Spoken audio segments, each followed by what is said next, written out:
Instant chicken fry చాలా అంటే చాలా సింపుల్గా జస్ట్ 15 మినిట్స్లోనే మనం దీనికోసం మ్యారినేట్ చేయాల్సిన అవసరం కూడా లేదండి. ఈ ప్రాసెస్లో ట్రై చేయండి, 100% మీకు నచ్చుతుంది. నేనైతే పావు కిలో చికెన్ తీసుకున్నాను. దీనికోసం 2 టేబుల్ స్పూన్స్ ఆయిల్ వేసుకొని ఒక బిర్యానీ చీల్చి వేసుకొని 2 పచ్చిమిర్చి అలాగే 2 ఉల్లిపాయలు పొడుగ్గా కట్ చేసుకోండి. కొంచెం పుదీనా, ఒక కరివేపాకు రెబ్బ, అలాగే కొంచెం నేను పచ్చి మెంతి కూర ఉంటుంది కదండి, అది సన్నగా తరుక్కొని కొంచెం వేసుకోండి. అలాగే కొంచెం కొత్తిమీర వేసుకోండి. అలాగే కొంచెం సాల్ట్. ఈ ప్రాసెస్లో వేయండి, చాలా బాగుంటుందండి.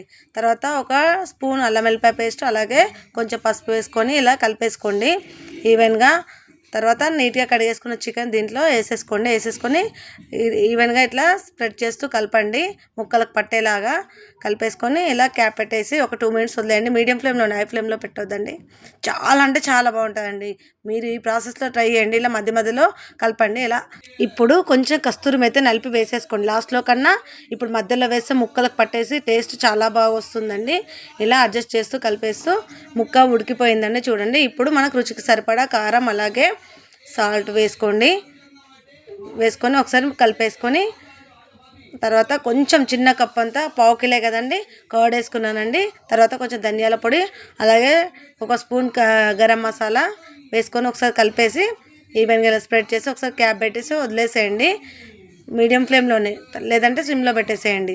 అంతే. ఎంత అంటే అసలు మీరు నమ్మరండి, చాలా అంటే చాలా బాగుంటుందండి. చూడండి ముక్క ఉడికిపోయింది, అయిపోయిందండి.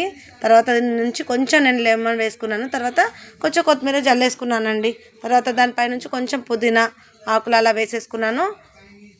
తర్వాత కొంచెం పెప్పర్ యాడ్ చేసుకున్నాను. మీ ఇష్టం ఉంటే వేసుకోవచ్చు, లేదంటే స్కిప్ చేయొచ్చండి.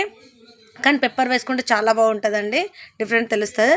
దీనికోసం కొంచెం బటర్ వేసుకొని దాంట్లో కాజు కొంచెం ఇలా ఫ్రై చేసుకొని వేసుకుంటే చాలా సాఫ్ట్ అండ్ తింటుంటే అసలు హోటల్ కూడా ఏం పని చేయవండి. హోటల్లో తినడం వేస్ట్ అండి. చూడండి ఎంత అంటే ఎంత బాగా వస్తుందండి. చూడండి ఒక బౌల్లో తీసుకున్న పీసెస్ కూడా సాఫ్ట్ అండ్ టేస్ట్ ఉంటాయండి. ఎలా వచ్చిందో కామెంట్ చేయండి.